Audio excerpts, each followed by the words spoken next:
일에 대하여 나름 자기의 믿음을 가지고 있습니다. 그런데 엄밀하게 말한다면 그 믿음은 지극히 개인적이고 주관적인 믿음이라고 말할 수 있겠죠. 그런데 우리들이 함께 어떤 공동체적인 일을 도모하고 어떤 일을 함께 이루기 위해서는 각 사람이 가지고 있는 그 개인적이고 주관적인 믿음은 어떤 객관적인 검증이 필요합니다. 특별히 그 일의 규모가 있고 또 가치가 있는 일이라면 더더욱 그 사람이 과연 그 일에 합당한가 하는 객관적인 검증을 한번 해봐야 한다고 하는 거죠. 그 객관적인 검증이란 공동체의 공적인 인정을 받는 것입니다. 오늘의 말씀은 기근이 들어서 궁핍 배치한 예루살렘 교회와 성도들을 돕기 위해서 바울이 여러 교회를 독려하며 그동안 많은 교회들이 연보에 동참할 것을 호소해 왔는데 특별히 고린도 교회 성도들이 모인 그 연보를 이제 예루살렘 교회에 전달할 일꾼들을 세워야 될 필요가 있다고 하는 것이죠. 그래서 바울은 오늘 세 사람을 그들에게 천거하고 있는데 바울은 저들이 모은 그 연보가 거액의 연보라고 말하고 있습니다. 즉 적지 않은 많은 돈이었다고 하는 거죠. 사실 예루살렘 교회와 성도들을 위한 연보는 고린도 성도들만 모은 것은 아닙니다. 당대 바울에 의해서 개척된 모든 교회들이 거의 다 이 모든 연보에 동참을 했고 나중에 보면 바울은 온 교회들에 모인 그 거액의 연보를 예루살렘 교회에 전달하는 바로 이 일에 몇몇 사람이 아니라 각 지역 교회를 대표하는 그 7사람을 따로 뽑아가지고 저들로 이 중요한 사역을 감당하게 했다고 하는 것을 우리가 성경을 통해서 보게 돼요. 사도행전 20장 4절을 보겠습니다. 아시아까지 함께 가는 자는 베레아 사람 부로의 아들 소바더와 데살로니가 사람 아리스도가와 세군도와 더베 사람 가이오와 및 디모데와 아시아 사람 두기고와 드로비머라. 그러니까 바울은 각 교회들이 모은 연보를 관리할 사람들을 따로 세웠고 또 온 교회들의 그 모은 연보를 예루살렘까지 가서 예루살렘 교회에 전달할 사람을 또 따로 신중히 세웠다고 하는 거죠. 항상 물질이 연루가 되면 그곳에는 부정의 가능성이 있고 또 강도의 위험이 있고 또 의심의 눈초리들이 있어서 헛된 비방과 추문이 따르기가 일쑤입니다.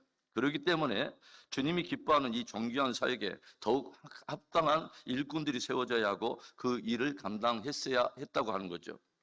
오늘 바울은 고린도 성도들이 모은 이 연보를 관리하는 일에 세 사람을 천거하고 있어요. 그들은 과연 어떤 사람들이며 이 주의 사역에 합당한 일꾼은 어떤 사람이었어야 할까요? 첫째로 충성됨에 대한 공적 증거를 얻은 일꾼입니다. 오늘 바울이 고린도 성도들이 모은 연보를 관리하는 일에 가장 먼저 추천하여 천거하고 있는 사람은 바로 디도라고 하는 제자입니다. 고린도후서 8장 16절과 17절의 말씀, 너희를 위하여 같은 간절함을 디도의 마음에도 주시는 하나님께 감사하노니 그가 고난을 받고 더욱 간절함으로 자원하여 너희에게 나아갔고. 디도는 고린도 교회에서 이 예루살렘 일을 위한 이 연보의 이 일을 가장 먼저 처음으로 시작했던 사람이고 고린도 교회가 갈등하고 있을 때 바울이 눈물로 쓴 그 편지를 성도들에게 전달했던 사람입니다. 바울은 디도에 대해서 뭐라고 증거하고 있냐면 그는 나의 동료요, 나의 사랑하는 동역자라고 소개하고 있어요.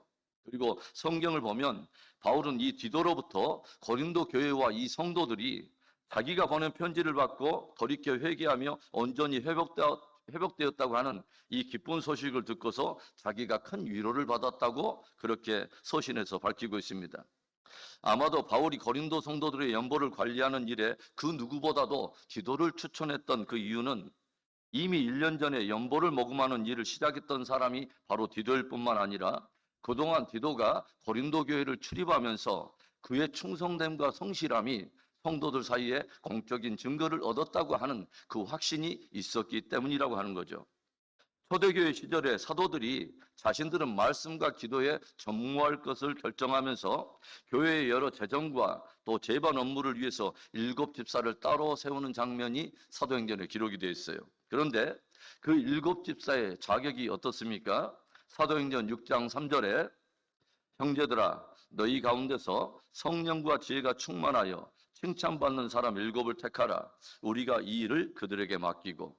사도들은 7집사를 세우면서 그들의 자격에 대해서 저들이 성령과 지혜의 충만함만을 자격으로 세우지 않고 저들은 칭찬받는 사람이어야 했다고 하는 것을 자격으로 덧붙였어요. 무슨 말일까요? 공동체로부터 선한 증거를 얻은 사람이어야 했다고 하는 거죠. 무엇에 대해서요? 저들의 충성됨에 대해서. 바울은 기도 안에는 공동체를 향한 간절함이 있고 더욱 자원하는 간절함이 있다고 증언하고 있으며 고린도 성도들이 그와 함께 지내면서 이 충성됨을 익히 알고 있다고 하는 것을 확신하면서 기도를 좋은 일꾼으로 추천하고 있는 것입니다.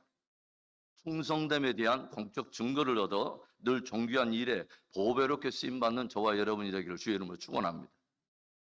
오늘 바울은 고린도 성도들의 연보를 관리하는 일에 기도 외에 또 한 사람의 형제를 또 추천을 하고 있어요. 어떤 일꾼일까요? 존귀한 사역을 위해서 합당한 일꾼, 어떤 사람이어야 할까요? 둘째로는 복음에 대한 공적 증거를 얻은 일꾼이라는 거죠. 18절의 말씀을 보겠습니다. 또 그와 함께 그 형제를 보내었으니 이 사람은 복음으로써 모든 교회에서 칭찬을 받는 자요. 바울이 디도와 함께 또 추천했던 한 형제는 어떤 사람이었다고요? 복음으로써 모든 교회로부터 칭찬을 받았다고 하는 것입니다. 그가 가진 복음이 확실하고 복음의 최고의 가치를 둠으로써 그가 가진 복음에 대해서는 고린도 교회뿐만 아니라 모든 교회들이 칭찬하고 인정하는 사람이었다고 하는 것이죠. 복음에 확실히 붙잡혀 있는 바로 그 사람이 욕심에 휩싸이거나 유혹에 빠지지 않을 것을 온 교회들이 알고 있었다고 하는 것입니다. 여러분, 연보를 관리하고 또 재정을 감당하는 사람이라면 남보다 조금 경제에 밝은 사람이면 되지 않겠어요? 재정 업무나 또는 회계 업무 능력이 있으면 되지 않겠습니까? 그런데 바울은 왜 굳이 복음에 대해서 공적 증거를 가진 사람을 일꾼으로 세워서 그로 하여금 연보를 관리하는 이 일을 맡겼을까요? 우리가 초대 교회 7집사에 대한 이야기를 잠깐 나눴는데요. 사도들을 대신해서 재정이나 일반 회무를 책임지고 있었던 그 7집사들의 면모를 성경 통해서 우리가 보게 되면 정말 굉장한 믿음의 도전을 받게 되죠. 사도행전에 나타난 그들의 모습을 보면 굉장히 도전을 대요. 7집사 중에 한 사람인 스데반은 그가 온 공의 앞에서 복음을 변증하는데 여러분이 한번 사도행전을 읽어보세요. 스데반의 그 변증을 보고 깜짝 놀랄 거예요. 그는 이스라엘의 역사를 꿰뚫으면서 복음을 변증하는데 반론하는 자들이 스데반이 복음에 대해서 펼치는 그 변증을 도저히 감당하지 못했다고 성경이 우리에게 들려주고 있어요. 그리고 우리가 잘 알고 있듯이 스데반은 결국 복음을 증거하다가 최초로 순교자가 됩니다. 그는 단순하게 회개나 재정에 밝은 집사가 아니라 무엇보다도 먼저는 복음에 사로잡혀 있는 충성된 일꾼이었다고 하는 것입니다. 7집사 중에 빌립 집사는 또 어떻습니까? 오순절 성령 사건 이후에 처음으로 사마리아의 경계를 넘어서 그 사람들에게 복음을 전했던 사람이 바로 빌립 집사고 그 집사 위에서 사마리아 땅에 거대한 부흥이 일어나죠. 그런가 하면 성령의 이끌림을 받아서 광야에서 에디오피아 여왕인 간다게 네시에게 복음을 전했던 사람이 역시 빌립 집사입니다. 그러니까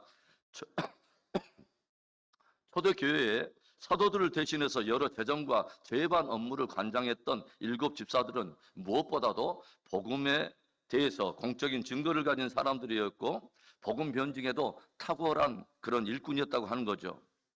무엇보다도 여러분 복음에 사로잡혀 있는 일꾼이 되기를 바랍니다.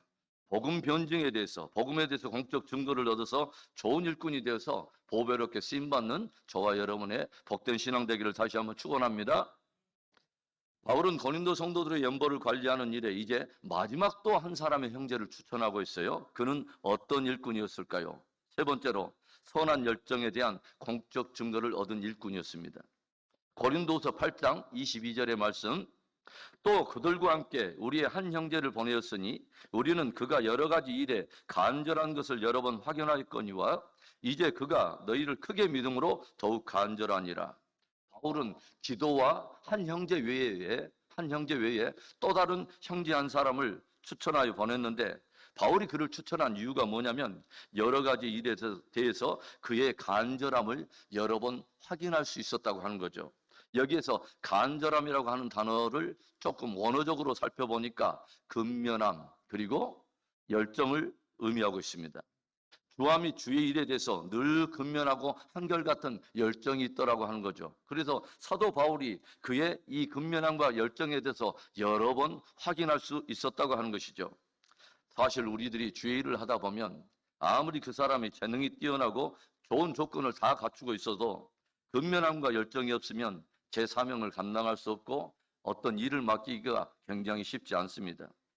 저희가 예전에 네팔 선교를 할 때 네팔 극서부에 도티라고 하는 지역이 있었어요. 선교사들 사이에는 왜 이름을 도티라고 지었을까? 그래, 도무지 가도 티가 안 나는, 가도 티가 안 나기 때문에 도티라고 지었지 않았을까 하는 그런 농담도 서로 나눴는데, 거기에 병원을 세워서 도트 이 병원을 세웠는데, 개원한 후에 한국의 여러 교회에게 헌신된 의료 인력을 요청을 해보았습니다. 그런데 도무지 어떤 의사도 어떤 간호사도 그 오지에 가겠다고 헌신한 사람이 한 사람도 없는 거예요. 나서지 않는 것입니다.